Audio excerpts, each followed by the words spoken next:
ఓం గంగణపతే నమ ఐం సరస్వత్యై నమ గాయత్రీ పరంబికాయ నమ దుం దుర్గాయ నమ క్రీం క్లీం మహాకాళికాయ నమ ఓం నమ శివాయ శివాయ గురవే నమ యా దేవీ సర్వభూతేషు మాతృరూపేణ సంస్థితః నమస్తస్యై నమస్తస్యై నమస్తస్యై నమో నమః క్రీం మహాకాళికాయ నమ ద్రాం దత్తాత్రేయాయ నమ ఓం నమో భగవతే మేధా దక్షిణామూర్తి మహ్యం మేధాం ప్రజ్ఞా ప్రయచ్చస్వ క్లీం కృష్ణాయ గోవిందాయ గోపీజనవల్లభాయ శ్రీకృష్ణ పరబ్రహ్మణే పరంజ్యోతిషే నమ ఆదిత్యాది నవగ్రహ దేవతాయ నమ మాతృభ్యో పితృభ్యో ఋషిభ్యో గురుభ్యో నమో నమ. యూట్యూబ్ ప్రేక్షకులకు అందరికీ కూడా నమస్కారం అండి.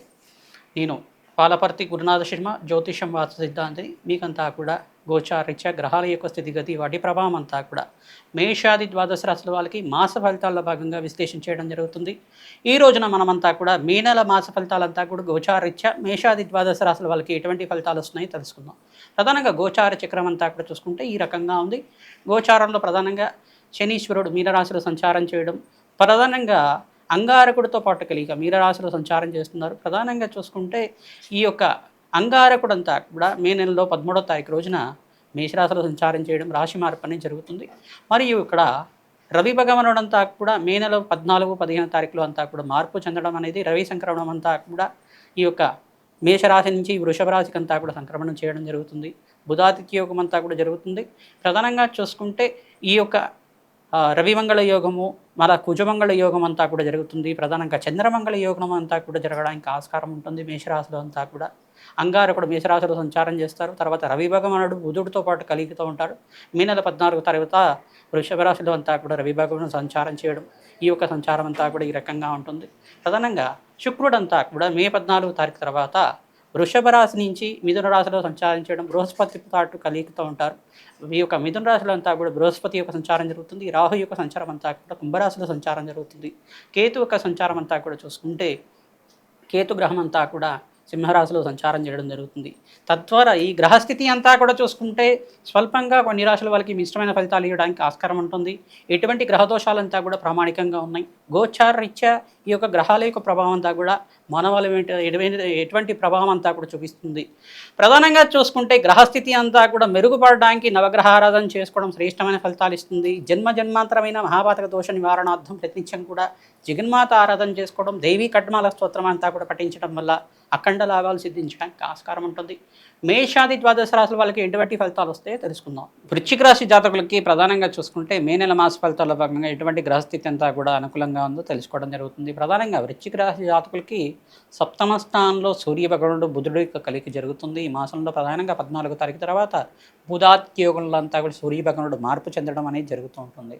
ప్రధానంగా ఇక్కడ అంగారకుడి యొక్క మార్పు కూడా విశేషంగా బుధ మంగళ యోగంలో, సూర్య ఆదిత్య యోగంలో, చంద్రమంగళ యోగంలో మార్పు చెందడం అనేది విశేషమైన ఫలితాలు పొందుతారు. ప్రధానంగా శనీశ్వరుడి యొక్క స్తంభం నుంచి అంగారకుడు బయటపడడం, 45 రోజుల తర్వాత నుంచి తన స్వచ్ఛేత్రానికంతా కూడా మార్పు చెందడం వల్ల మంచి శుభమైన ఫలితాలు పొందడానికి, రాష్ట్రాధిపతి యొక్కరంగా మారడానికి ఆస్కారం ఉంటుంది.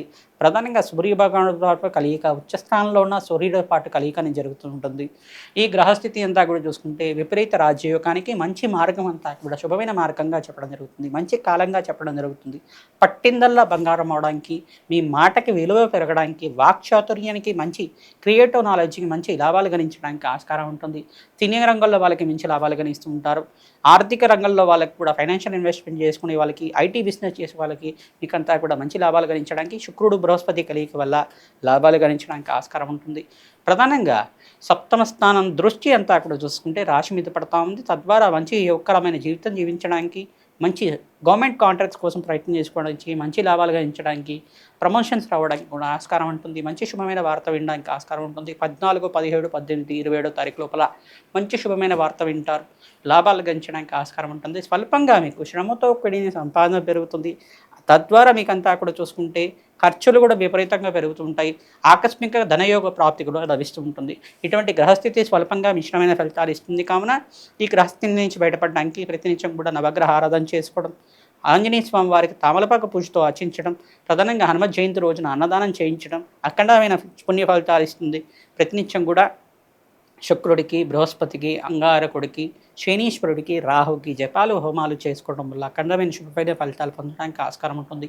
ధనధాన్యాది సమృద్ధి కలుగుతుంది. సూర్య భగవానుడు ఆరాధన చేసుకోవడం, గోధుమలు దానం చేసుకోవడం వల్ల అఖండమైన పుణ్యప్రాప్తి లభిస్తుంది. హనుమతే శ్రీరామదూతాయ నమః నామాన్ని జపాన్ని ఆచరించి